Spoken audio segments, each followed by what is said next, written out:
Prince William's 83-year-old godmother has quit her role as Lady of the Royal Household amid an accusation of racism at a Buckingham House charity bash. The way Lady Susan Hussey questioned a charity worker about her heritage has prompted the royal family to issue an apology. There is a woman who spent more than 6 decades as the quiet backbone of the British monarchy.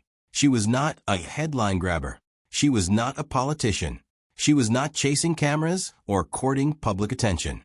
She was the woman standing just out of frame, always present, always trusted, always essential. Her name is Lady Susan Hussey, and she is the godmother of Prince William, the future King of England. She was Queen Elizabeth II's most steadfast confidant, the woman chosen to sit beside the Queen on the most painful day of her reign, the funeral of Prince Philip. And yet, on a November evening in 2022, inside the gilded walls of Buckingham Palace itself, at an event hosted by Queen Camilla, Lady Susan Hussey was placed at the center of a storm that shook the royal family to its foundation. What happened that night did not just generate headlines. It sparked a chain of events that exposed the deep fractures running through the House of Windsor. It brought the tension between Kensington Palace and Buckingham Palace into sharp public focus. It forced Prince William to speak out in a way that rattled every corridor of power in the institution. And now, as the clock ticks closer to the inevitable transition of the crown, insiders and royal experts are beginning to ask the same uncomfortable question. What exactly will happen to Camilla when William becomes king? Because the answer, if you read between the lines of what has already unfolded, is more consequential than most people realize. This is that story, fully told, with nothing left out. Before we can understand the full weight of what happened at Camilla's reception, we have to understand who Lady Susan Hussey truly is, not as a footnote in a news cycle, but as a central pillar in the history of the modern British monarchy. Lady Susan Catherine Hussey, Baroness Hussey of North Bradley, was born on May 1, 1939. She began serving Queen Elizabeth II in 1960, taking on royal correspondence duties before ascending to one of the most trusted positions inside the household, that of woman of the bedchamber, and later, lady-in-waiting.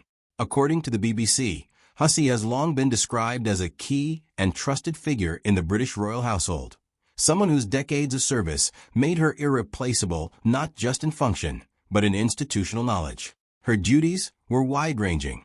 She helped new arrivals adjust to the realities of life inside the royal household, among them Diana, Princess of Wales, and Meghan, Duchess of Sussex. Think about what that means.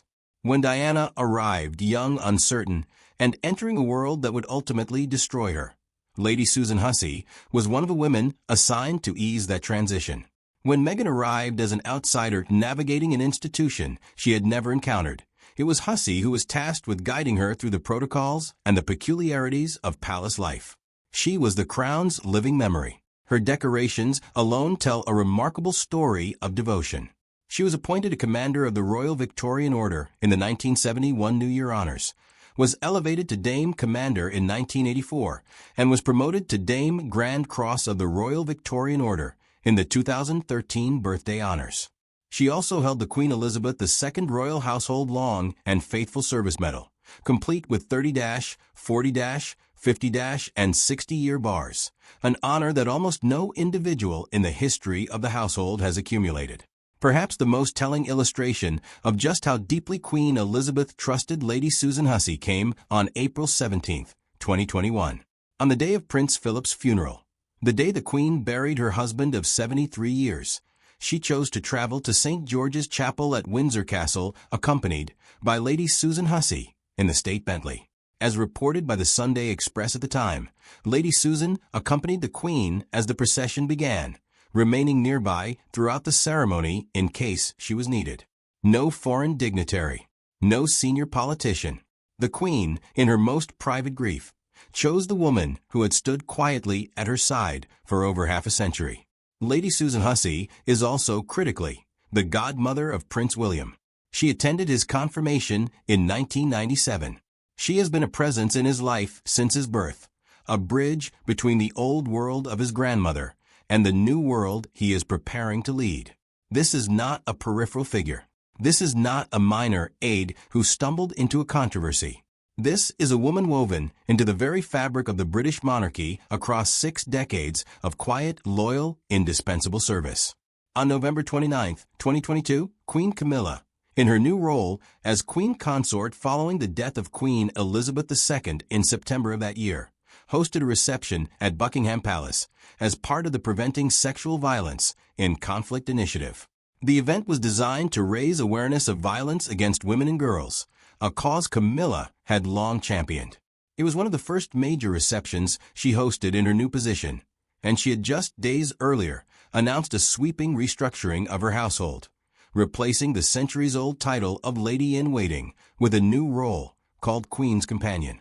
Among the guests that evening was Ngozi Fulani, the founder of Sister Space, a London-based charity providing specialist domestic violence services to women of African and Caribbean heritage.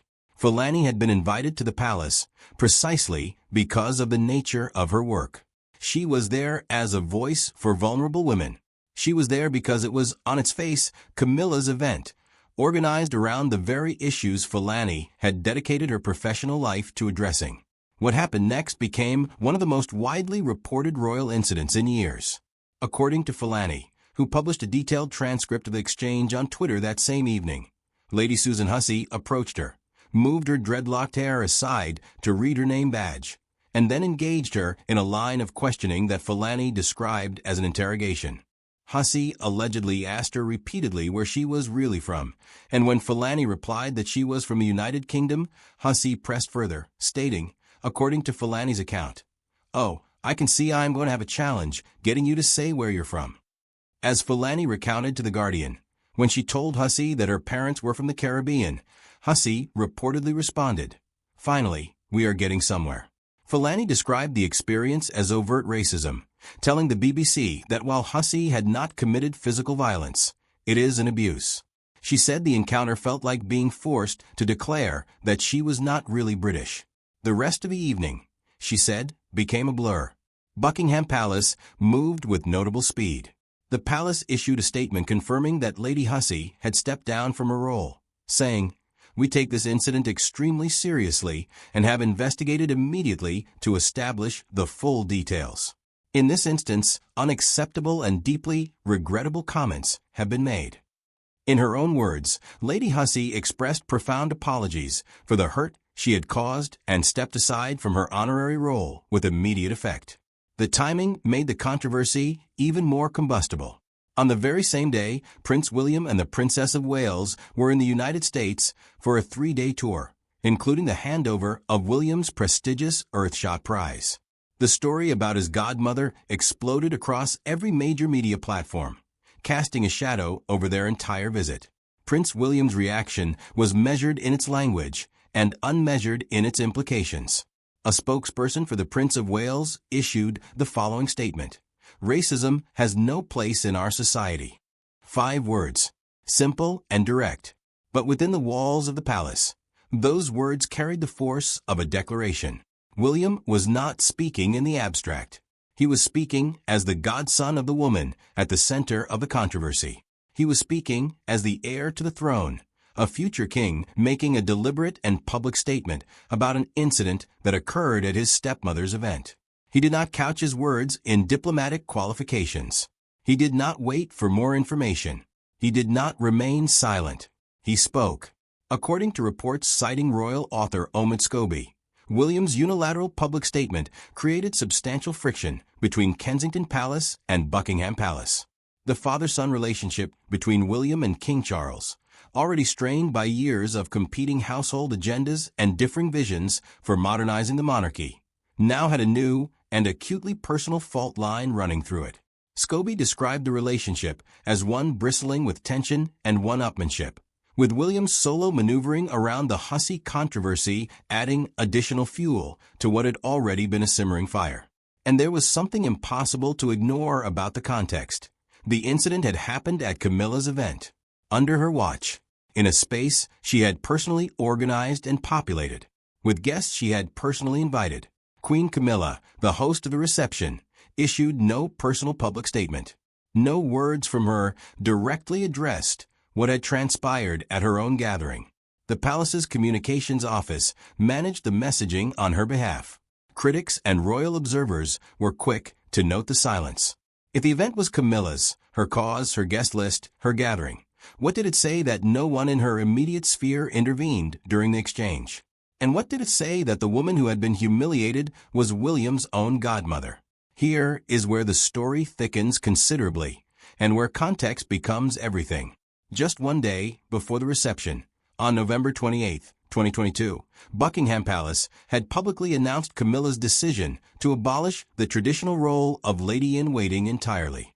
According to reporting by NBC News, the BBC, and the Washington Post, Camilla would instead have 6 personal assistants known as Queen's Companions, a role she described as more modern and informal. The Queen's Companions would attend fewer events than the traditional ladies-in-waiting had, and would not handle official correspondence or administration.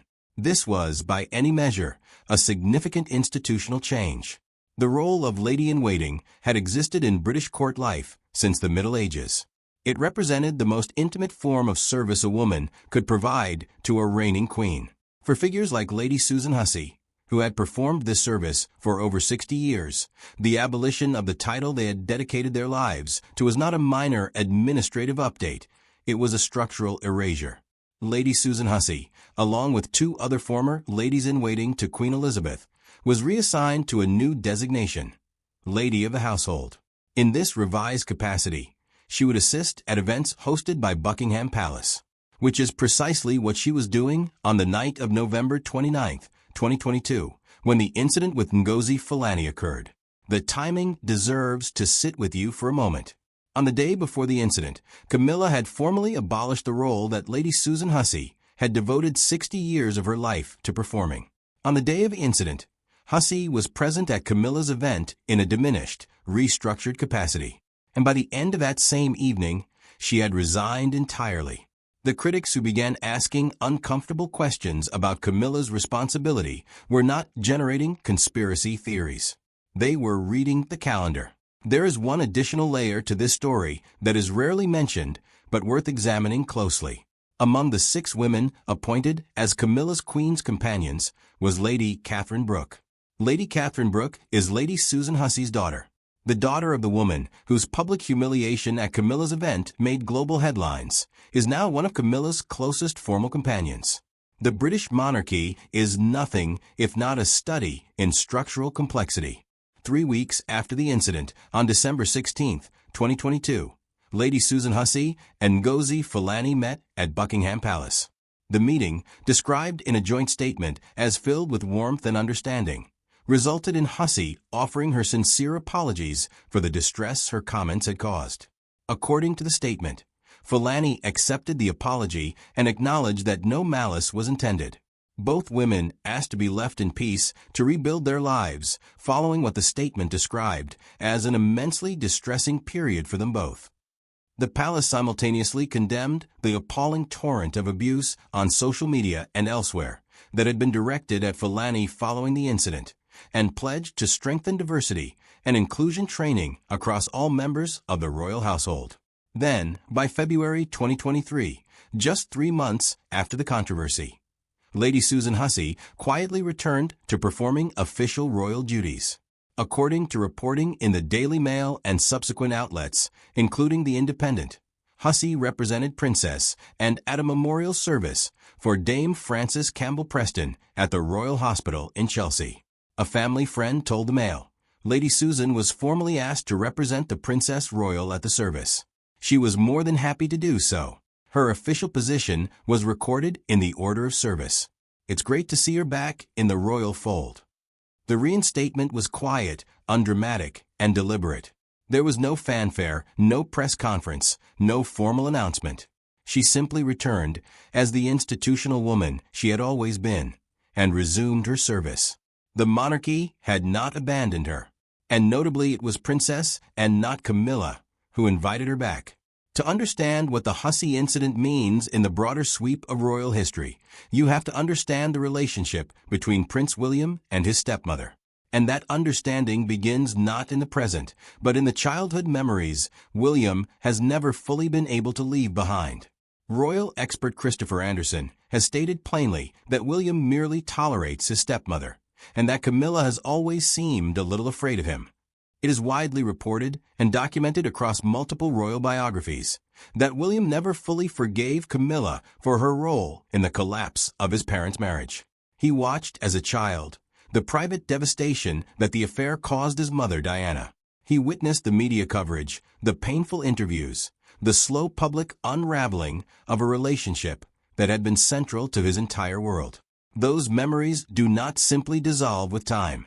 They calcify. There have been periods of greater warmth.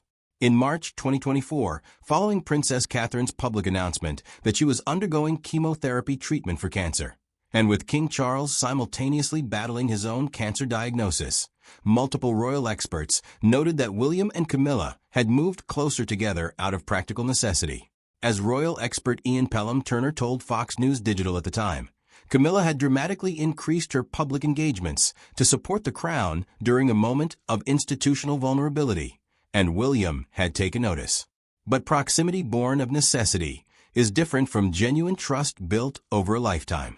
And by early 2026, reports emerging from palace insiders suggested that new tensions had emerged between the two households.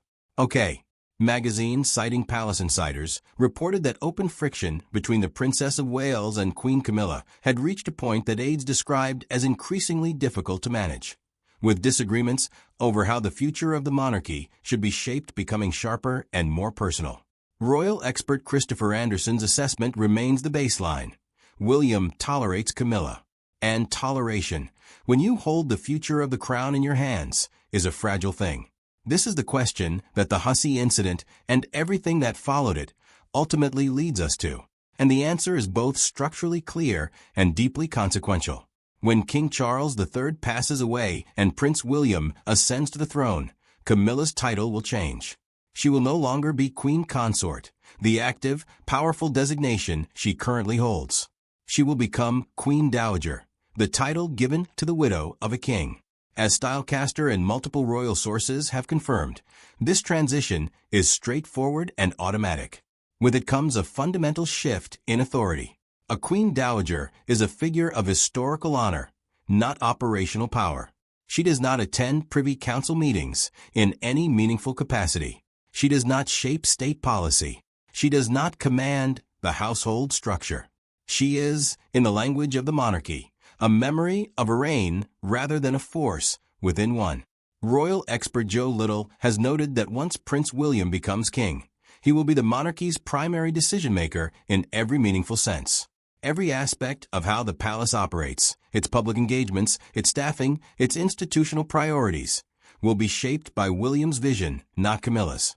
And royal biographer Tom Bower has suggested that if William is prepared to contemplate the kind of distance he has maintained from his own brother, Harry, over matters he views as acts of betrayal, one must wonder what posture he might adopt toward a stepmother with whom he shares a complicated history, particularly when that stepmother's event became the backdrop for one of the most damaging controversies ever to surround his godmother and the woman closest to his grandmother. What this means in practice is not a dramatic act of erasure. The British monarchy does not work that way. There will be no royal decree. There will be no dramatic announcement. What will happen instead is a slow, quiet, methodical withdrawal of access and influence. Schedules will be reviewed. Companions will change. Platforms will narrow. The title will remain on paper, but the power attached to it will not. In retrospect, what Camilla did in the days immediately before and after the Hussey incident can be read as a preview of the kind of institutional power she exercised when it was hers to exercise. She abolished the lady-in-waiting role, a centuries-old tradition, and replaced it with her own preferred structure. She stocked her companion list with personal friends. She restructured the household to reflect her priorities and her relationships, not the legacy relationships of the old guard. These moves, viewed charitably, are the decisions of a modernizing royal who wanted to run her household in a way that suited her temperament and her era. Viewed less charitably, they represent the deliberate sidelining of a loyal and distinguished cohort of women who had served the crown under Queen Elizabeth with decades of quiet devotion. Critics noting this distinction are not being unfair. Lady Susan Hussey spent over 60 years in service to the crown. She was present at some of the most intimate and historic moments in Queen Elizabeth's reign. She was there at Philip's funeral, there to guide Diana, there as a trusted aide through the jubilees and the crises and the long years of a record-breaking reign. To have the role she occupied for 6 decades formally abolished, and then to find herself at the center of a public humiliation within Camilla's event 24 hours later, is a remarkable and painful sequence of events. The question of what the monarchy's institutional memory makes of all this, and what Prince William makes of it, will become fully visible only when the next transfer of power arrives. In the monarchy, there is a form of currency that no title can fully purchase and no press release can replicate. That currency is allegiance, the deep long-term loyalty of those who have served and sacrificed within the institution. Lady Susan Hussey has accumulated more of this currency than almost anyone alive today. Her 60-plus years of service, her relationship with William's grandmother, her role in guiding figures from Diana to Meghan through the complexities of royal life. These are not credentials that evaporate with a controversy. They are the foundations of institutional trust. When William issued his public statement that racism has no place in our society, he was not simply commenting on a news event. He was signaling whose side he was on. He was, in the language of the institution he will one day lead, declaring where his allegiance lies. The British monarchy is not a noisy institution. It does not conduct its most consequential business in press briefings or social media statements. It operates through the slow accumulation of decisions, positioning, and precedent. The question of what role Camilla will play once William is king will not be answered in a single dramatic moment. It will be answered in 1,000 quiet decisions about who is invited to what, about who accompanies whom, about whose counsel is sought, and whose is no longer needed. What we already know is this. The woman William is closest to in the history of the monarchy is his late grandmother, Queen Elizabeth. The woman who stood beside that queen through 6 decades of her reign is Lady Susan Hussey. The event that publicly humiliated Lady Susan Hussey was hosted by Camilla. And the man who will one day run this institution is a man who does not forget, who does not easily forgive, and who has already shown, in his statement, in his posture, in the quiet signals royal experts have been reading for years, exactly where his loyalties are anchored. When the crown eventually passes to William, the transformation of Camilla's role will not be announced with fanfare. There will be no press conference. There will be no ceremony. It will simply happen, quietly, firmly, and completely. A schedule reviewed and revised. A platform quietly narrowed. A door slowly but deliberately closing. That is how institutions remember. And that is how the crown, when it is ready, erases someone. Not with a declaration, but with the steady, patient language of time.